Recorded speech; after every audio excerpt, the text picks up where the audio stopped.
संजीवनी life beyond cancer में we are working in the field of cancer care. तो बहुत ज़रूरी है ये समझना कि कैंसर केयर में क्या क्या फैक्टर्स होते हैं, क्या क्या चीज़ें होती हैं जिनको ध्यान में रखना है, और कौन सी वो वेरिएबल्स हैं which help a patient to deal with this whole experience of cancer and come out from it।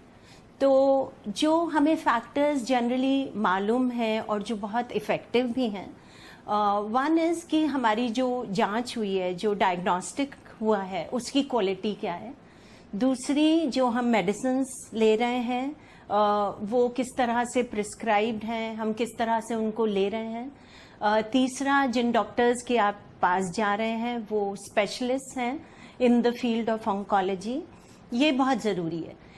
इसके साथ एक जो बहुत बड़ा फैक्टर बहुत ज़रूरी है वो ये है कि जब आपका कैंसर का एक्सपीरियंस शुरू हुआ, आपने जब ट्रीटमेंट को शुरू किया, तो आप जो सेल्फ हीलिंग सिस्टम है बॉडी का, अपनी बॉडी का जो सेल्फ हीलिंग सिस्टम है, वो आपने ट्रिगर किया या आपने नहीं ट्रिगर किया।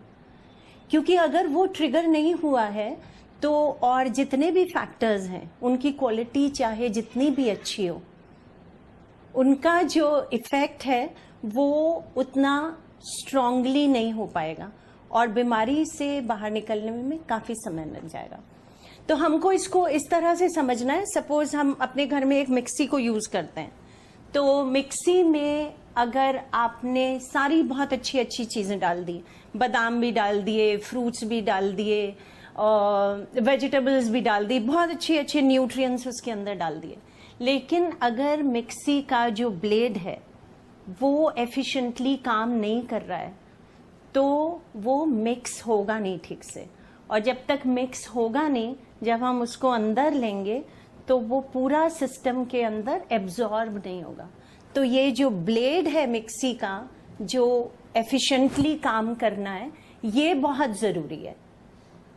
इसी तरह से हम चाहे जितनी दवाई ले रहे हैं, हम जितना अपनी केयर कर रहे हैं, उसमें हमने जो हमारा सिस्टम है सेल्फ हीलिंग का, उसको ट्रिगर किया है कि नहीं। जैसे कि अगर दो पेशेंट्स हैं, दोनों को सिमिलर तरह का कैंसर है, दोनों की स्टेज भी सेम है, दोनों को दवाई हम बराबर सेम दवाई देते हैं, लेकिन उसका इफ़ेक्ट दोनों पेशेंट्स के ऊपर डिफरेंट हो सकता है। हो सकता है कि एक पेशेंट बिल्कुल बीमारी से बाहर आ जाए इस दवाई को लेके, और हो सकता है कि दूसरे पेशेंट की बीमारी आगे बढ़ती रहे और ज़्यादा फैल जाए और उसका जो प्रोग्नोसिस है वो धीमे धीमे और ज़्यादा बदतर हो जाए ठीक होने की बजाय। तो इसमें जो ये प्रोबेबिलिटी होती है, तो इसमें समझना ये है कि सेम दवाई, सेम डॉक्टर, सेम तरह की केयर ने अलग अलग आउटकम्स क्यों दी। अलग अलग आउटकम्स इसलिए दी क्योंकि एक इंसान इस पूरी कैंसर ट्रीटमेंट के लिए अंदर से तैयार था और इस चीज़ के लिए बिल्कुल उसने अपने दिमाग में सोच लिया था कि मुझे कैंसर के एक्सपीरियंस से बाहर आना है। जो दूसरा मरीज है उसने अपनी जो प्रिपेयर्डनेस है वो पूरी तरह से नहीं की और फिर कैंसर की बीमारी फैलती चली गई despite all the very good medicines. तो जो हम संजीवनी में वेलनेस सेंटर चलाते हैं उसमें एफर्ट ये है कि जो पेशेंट्स हमारे पास आते हैं उनको ये सिखाना कि आप अपने जो सेल्फ हीलिंग सिस्टम है उसको किस तरह से ट्रिगर करिए। तो उसके लिए समझना ये ज़रूरी है पहले कि हमारा जो सेल्फ हीलिंग सिस्टम है वो है क्या, किस तरह से ट्रिगर होता है और है क्या। तो सेल्फ हीलिंग सिस्टम बेसिकली हमारा जो इम्यूनिटी सिस्टम है वो किस तरह से काम कर रहा है।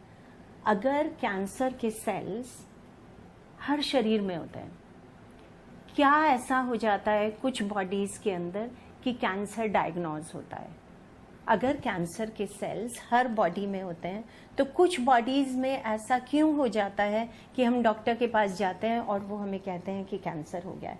बिकॉज इन बॉडीज में कैंसर के सेल्स और इम्यूनिटी सिस्टम में जो लड़ाई हुई, उसमें इम्यूनिटी सिस्टम अगर हार गया तो कैंसर के सेल्स अग्रेसिव हो जाते हैं. In a normal body, immunity system takes care of these cancer cells apart from every other cell or every other bacteria or every other virus which can be harmful to the body.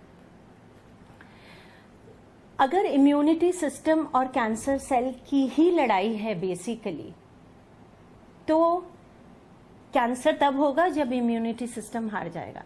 Immunity system हारेगा कब? जब वो cancer cell से कमजोर हो गया है.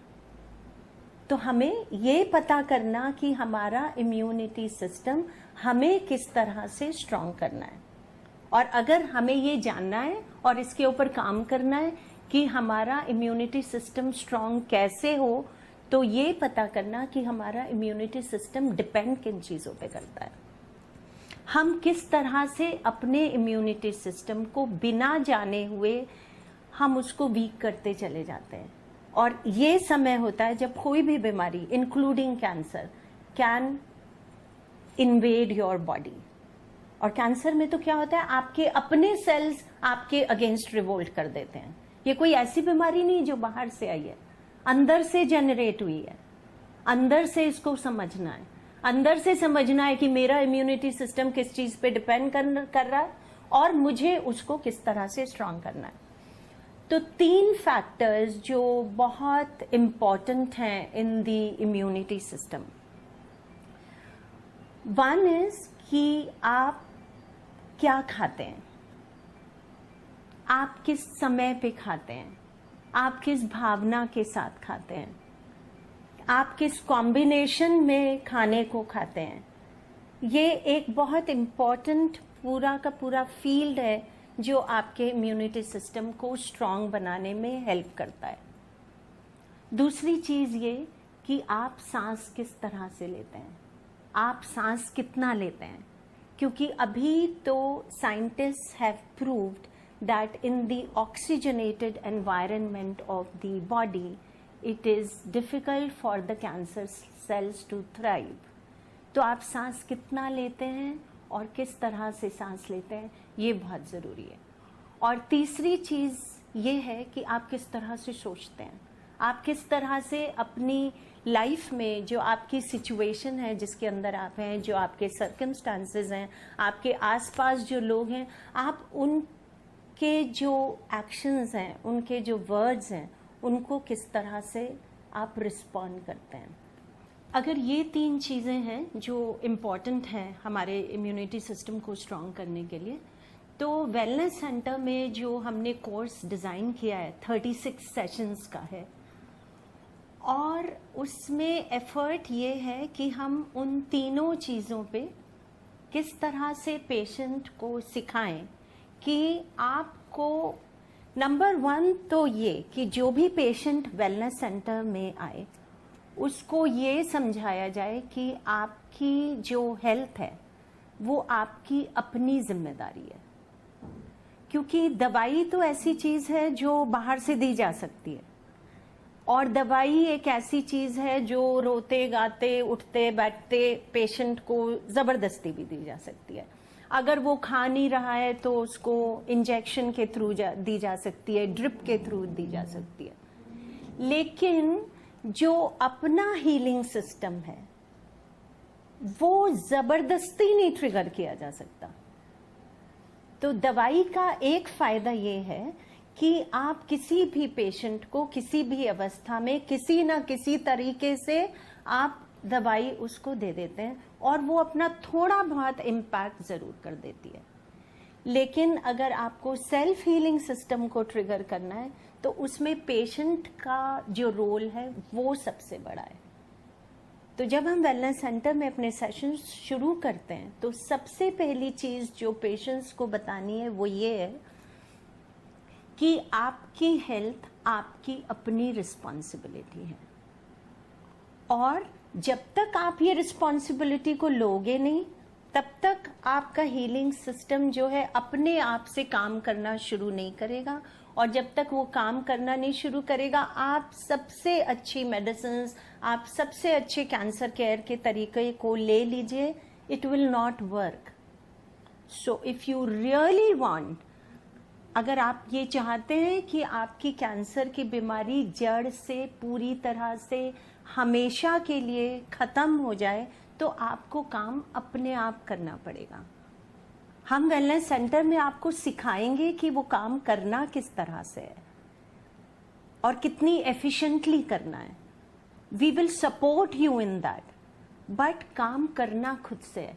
तो जब पेशेंट वेलनेस सेंटर में आए तो उसकी प्रिपेयर्डनेस ये रहे कि यहाँ जब मैं आया हूँ तो मैं अब जिम्मेदारी से जो चीजें यहाँ पे सीख रहा हूँ उसको मैं अपनी लाइफ के अंदर फॉलो करूँगा.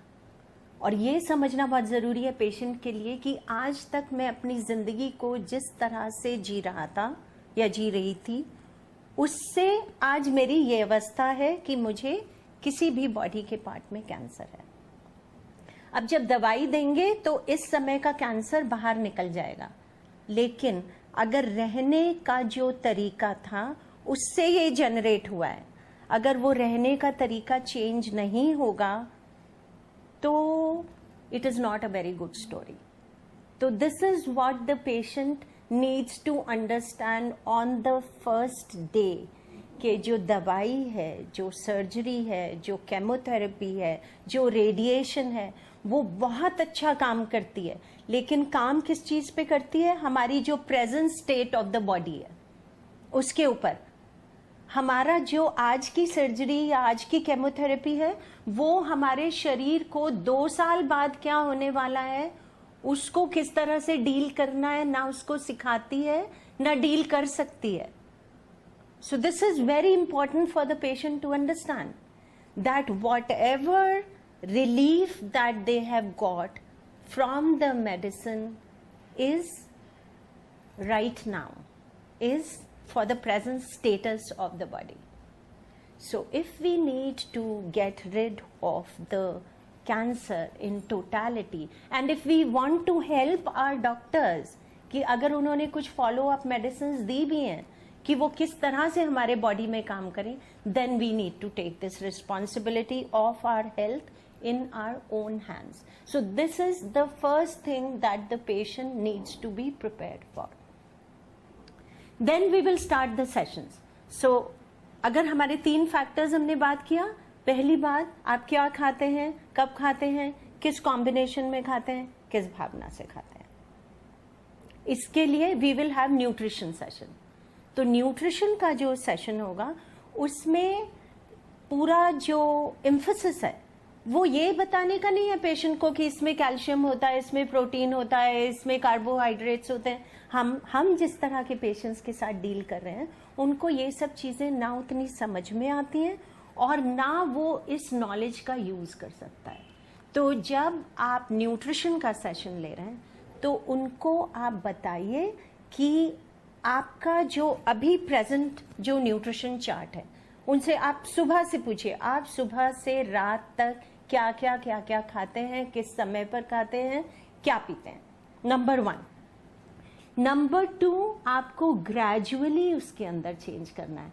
न्यूट्रिशन या जो हम खाना खाते हैं वो ऐसी चीज नहीं है जो एक दिन के अंदर कोई अपनी आदत को चेंज कर सकता है. कोई नहीं कर सकता है. Despite the fact that I want to come out of cancer, it is not possible for me कि कल तक मैं एक तरह का खाना खाती थी, आज से मैंने बिल्कुल दूसरी तरह का खाना खाना शुरू कर दिया. It is very difficult. So you have to help the patient कि आपको सुबह से उठ के क्या क्या चीजें खानी है, किस तरह से खानी है और क्या चीजें बिल्कुल नहीं खानी है. तो हम लोग जो अपना न्यूट्रिशन यहाँ पे सजेस्ट करते हैं पेशेंट्स को, which is basically based on those experiments which have been done with the cancer patients and led to some beautiful positive results. So number 1 कि हम इस समय पे अपना जो दूध का कंजम्पशन है उसको धीमे धीमे कम करके बिल्कुल बंद कर देंगे, क्योंकि आजकल जो दूध मिलता है उसके अंदर केमिकल्स बहुत ज़्यादा रहते हैं। आजकल जो दूध मिलता है, जो वो जिस तरह से निकाला जाता है, एक जान, एक शरीर के अंदर से निकाला जाता है, तो जिस तरह से निकाला जाता है उसका बहुत इम्पैक्ट होता है on the quality of nutrition of that food. तो जब हम अपने घर में गाय पालते थे और गाय को खुद से खाना खिलाते थे और उसके बछड़े को दूध देने के बाद हम उसका थोड़ा सा दूध अपने कंजम्पशन के लिए लेते थे, वो एक चीज होती थी। आज हम गाय पालते हैं सिर्फ इसलिए कि वो कम से कम 40 किलो दूध दे एक दिन में, और उसके लिए हम क्या करते हैं, उसको हार्मोनल इंजेक्शंस देते हैं, क्योंकि कोई गाय ऐसी नहीं है जो साल भर दूध देती रहे। तो हार्मोनल इंजेक्शंस देने के बाद और जिस तरह से मशीन से दूध निकाला जाता है, उसके अंदर टॉक्सिन्स बहुत ज्यादा हो जाते हैं। और ये वो टाइम है हमारी केयर करने का बॉडी को, कि जिसमें ना सिर्फ कि जो ऑलरेडी टॉक्सिन्स हैं उनको हमें निकालना है, बट हमें एडिशनल टॉक्सिन्स तो बिल्कुल लेने ही नहीं है। तो इस समय पे कोशिश करेंगे कि हम दूध का जो कंजम्पशन है उसको धीमे धीमे बिल्कुल बंद कर देंगे। अगर आप कल से बंद कर सकते हैं तो कल से बंद कर देंगे। दूसरी चीज चीनी। चीनी में कोई बुराई नहीं है, मिठास में कोई बुराई नहीं है, बट चीनी जिस तरह से रिफाइन करके बनाई जाती है उसके अंदर इतने केमिकल्स ऐड हो जाते हैं that we need to avoid taking sugar. तो आप गुड़ लीजिए, अगर आपको मीठा खाना है तो आप गुड़ लीजिए, लेकिन चीनी का कंजम्पशन बंद करिए। तीसरी चीज मैदा और गेहूं जिसके अंदर ग्लूटेन बहुत ज्यादा आता है, उसका कंजम्पशन बंद करिए, क्योंकि वो अंदर जाके आपके सिस्टम में बिल्कुल अटक जाता है और बाकी जो खाना आप खा रहे हैं उसको प्रोसेस होने में दिक्कत प्रोड्यूस करता है। तो इन तीनों चीज़ों को बिल्कुल अवॉइड करिए। दूसरी चीज़ ये कि आप अपने खाने के अंदर raw vegetables and raw fruits, इसको बहुत ज़्यादा इंक्रीज करना है। और किस तरह से करना है वो न्यूट्रिशन का अलग सेशन होगा, जिसमें बताया जाएगा कि किस समय पर कौन सा फ्रूट्स खाएंगे कि वेजिटेबल्स खाएंगे, किस समय पे खाना खाएंगे, किस समय पे हमारी पाचन क्रिया जो होती है, हमारा जो डाइजेस्टिव सिस्टम है वो सबसे ज्यादा एफिशिएंटली काम कर रहा है। तो उस हिसाब से खाना खाना है, कोई अलग से सप्लीमेंट खाने की जरूरत नहीं है। आपका अपना खाना जो आप रोजमर्रा की जिंदगी में खाते हैं उसी को क्या बढ़ाना और क्या घटाना है और किस समय पे खाना है, बस ये चीज को समझना है और उसको बिल्कुल डिलीजेंटली फॉलो करना है। So this is regarding the nutrition session. Number 2, breathing. जब आप सांस ले रहे हैं, भरपूर सांस पहली बात ले रहे हैं कि नहीं ले रहे हैं, और जिस तरह से आप बैठ के खड़े होके सांस ले रहे हैं, उस टाइम शरीर इस अवस्था में है क्या कि जो आपने सांस लिया वो पूरा का पूरा अंदर गया या नहीं गया। जैसे हम पाइप में पानी डालते हैं, तो पाइप में आप पानी कितने भी प्रेशर से डालिए, कितना भी ज्यादा डालिए, जब तक वो पाइप मुड़ा तुड़ा रहेगा वो पानी उस पाइप के थ्रू नहीं जा सकता है। इसी तरह से सांस लेने के टाइम हमारी जो स्पाइनल कॉर्ड है, हमारी जो रीढ़ की हड्डी है, वो बिल्कुल स्ट्रेट होनी चाहिए। अगर आप बैठ के कर सकते हैं तो बैठ के आपको सांस किस तरह से भरपूर सांस लेना है, पूरे टाइम, कायदे से पूरे टाइम लेना है। अगर पूरे टाइम नहीं आपका ध्यान सांस पे है तो कम से कम 1 घंटे में आंखें बंद करके 20 से 30 सांस आपको पूरी अवेयरनेस के साथ लेनी है इन अ नॉर्मल वे। आप 2-3 सांस के बाद आप देखेंगे आपकी सांस खुद से लंबी होती चली जा रही है। तो जब कैंसर का ट्रीटमेंट आपका चल रहा है तो उस टाइम पे ये पूरा सांस के ऊपर फोकस कैसे करना है, क्यों करना है, और किसी भी पोजीशन में रहते हुए कैसे करना है, ये आपको यहाँ पे योगा और प्राणायाम के सेशंस में वेलनेस सेंटर में हम लोग पेशेंट्स को सिखाते हैं। लेकिन जो कोऑर्डिनेटर्स हैं उनको ये चीज़ पहली बात समझनी है और रोज पेशेंट्स को बताती रहनी है, क्योंकि वो पहली बार शायद ये चीज़ सुन रहे हैं। तो जब तक वो रोज नहीं बताई जाएगी कि जो हम कर रहे हैं वो क्यों कर रहे हैं, तब तक पेशेंट को उसकी रेलेवेंस नहीं समझ आएगी। अगर न्यूट्रिशनिस्ट आके खाली ये बता देगा कि ये खाना है, ये नहीं खाना है, इस समय पे खाना है, नहीं खाना है, वो जरूरी है, लेकिन हमें पहले ये बताना है कि वो आपकी कैंसर की बीमारी में किस तरह से आपको हेल्प करता है। जब तक पेशेंट को ये नहीं पता रहेगा कि कैंसर की बीमारी में उसको मदद क्या मिल रही है इस पूरे न्यूट्रिशन के सेशन से, तब तक उसको इसमें इंटरेस्ट नहीं आएगा। उसको अभी और किसी चीज में इंटरेस्ट नहीं है सिवाय इसके कि मेरा कैंसर ठीक होना चाहिए। तो कोऑर्डिनेटर्स को ये लगातार बताना है कि जो सेशंस यहाँ पे हो रहे हैं वो क्यों हो रहे हैं और वो कैंसर की बीमारी को हटाने में हमेशा के लिए जड़ से किस तरह से हेल्प करेंगे। That is extremely important. So for the nutrition session, for the breathing, the yoga and the pranayam session. Now the third thing which is very very important is कि हम किस तरह से सोचते हैं, हम किस तरह से रिएक्ट करते हैं, हम किस तरह से रिस्पॉन्ड करते हैं, हम किस तरह से हर समय हमारे दिमाग में एक चक्र जैसा जो घूमता रहता है और उसके हिसाब से हम अपने आसपास की सिचुएशंस को रिएक्ट करते हैं, उसको किस तरह से समझना है। जैसे आप जब गुस्से में होते हैं, तो जब आप गुस्से में होते हैं तो आप सांस ठीक से उस समय पे ले ही नहीं सकते हैं। दूसरी चीज, आप गुस्से में क्यों हैं? आप गुस्से में इसलिए हैं क्योंकि आपको कोई जने का कोई एक्शन समझ में नहीं आ रहा है अपने आसपास, है ना। और समझ में नहीं आ रहा है तो मुझे गुस्सा करने की कब जरूरत है? मुझे जब उससे डर लग रहा है, मुझे ये डर लग रहा है कि मैं ये जो मेरे आसपास आदमी है या सिचुएशन है, मैं इसको डील नहीं कर पाऊंगा, मैं डील नहीं कर पाऊंगा, ये डर है। और ये डर है तो गुस्सा है। अगर आपके आसपास कोई भी सिचुएशन है और ये कॉन्फिडेंस है कि मैं इसको डील कर सकती हूं, तो फिर डर किस चीज का है? डर नहीं है। और डर नहीं है तो गुस्सा नहीं है। तो अगर डर की वजह से मुझे गुस्सा आ रहा है, तो जो बॉडी के अंदर मैंने जो डर पैदा किया, जो है नहीं पर मैंने परसीव किया, तो मेरा इम्यूनिटी सिस्टम उस टाइम क्या काम कर रहा है?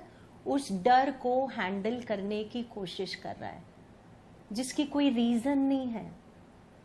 तो पूरा इम्यूनिटी सिस्टम किस में लगा हुआ है? आपके डर को डील करने में। और वो एक बहुत अच्छा टाइम है किसी भी ऐसी बीमारी को आपके शरीर में जनरेट होने का या बाहर से आने का, क्योंकि इम्यूनिटी सिस्टम बिजी है।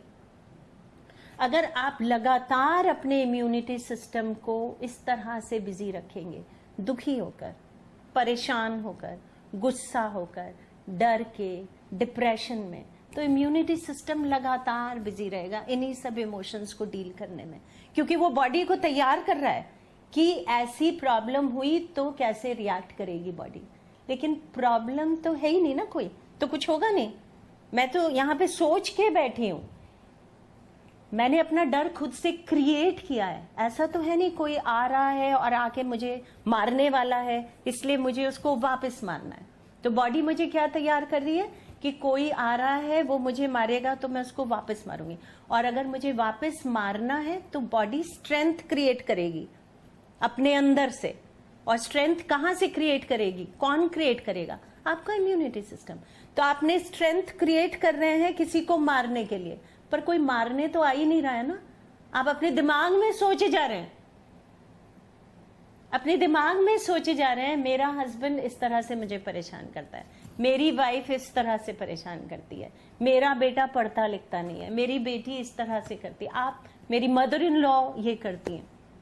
तो आप डर, गुस्सा क्रिएट कर रहे हो, है नहीं कुछ। तो बॉडी को किसी चीज से डील नहीं करना है, तो बेकार में आपका इम्यूनिटी सिस्टम जो है यूज अप हो रहा है, वेस्ट हो रहा है उस चीज में।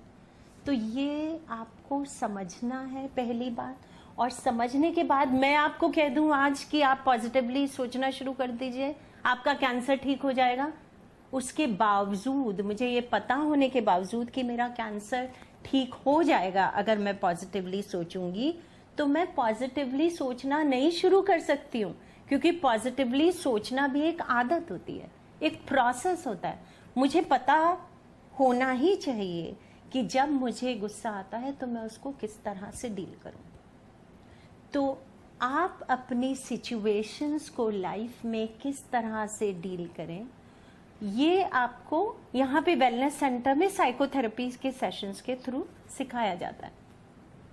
अपने शरीर को पूरा का पूरा खोलना कैसे है, बंद करके नहीं रखना है, क्योंकि जब वो बंद करके रहता है ना तो आपकी सांस ठीक तरह से पूरी की पूरी ट्रैवल करती है, बॉडी के अंदर एब्जॉर्ब होती है, ना आपका जो ब्लड सर्कुलेशन है वो ठीक से हो पाता है। और जब तक ये दोनों चीजें ठीक से नहीं होंगी तो बॉडी एब्जॉर्ब नहीं करेगी of the goodness that is coming through the oxygen, it will not be able to absorb. तो उसके लिए अपने शरीर को खोलना कैसे है, बिकॉज हर बार जब आप अपने पूरे शरीर को खोलते हैं तो उसके साथ आपका मन खुल जाता है, और जब मन और शरीर दोनों खुल जाते हैं तो आपका ब्लड सर्कुलेशन अपने आप नॉर्मल हो जाता है। आप जो भी चीज अंदर लेंगे, जो आप दवाई अगर आप अंदर लेंगे तो वो एब्जॉर्ब होगी, जो आप पूरी ऑक्सीजन अंदर लेंगे वो आपकी पूरी एब्जॉर्ब होगी, तब आपकी कैंसर जो है जड़ से हमेशा के लिए चला जाएगा। सिर्फ यहाँ पे सुनना और सीख लेना काफी नहीं है, सुनना, सीखना और अपने शरीर में और अपनी जिंदगी में लगातार उसको उतारते जाना, उससे सिर्फ कैंसर से नहीं, उनकी जितनी प्रॉब्लम्स हैं लाइफ में उनसे उनको किस तरह से छुटकारा मिल जाएगा। अगर पेशेंट को अपनी बीमारी खुद समझ में आ गई और उससे लड़ने का तरीका समझ में आ गया, फिर और किसी चीज की जरूरत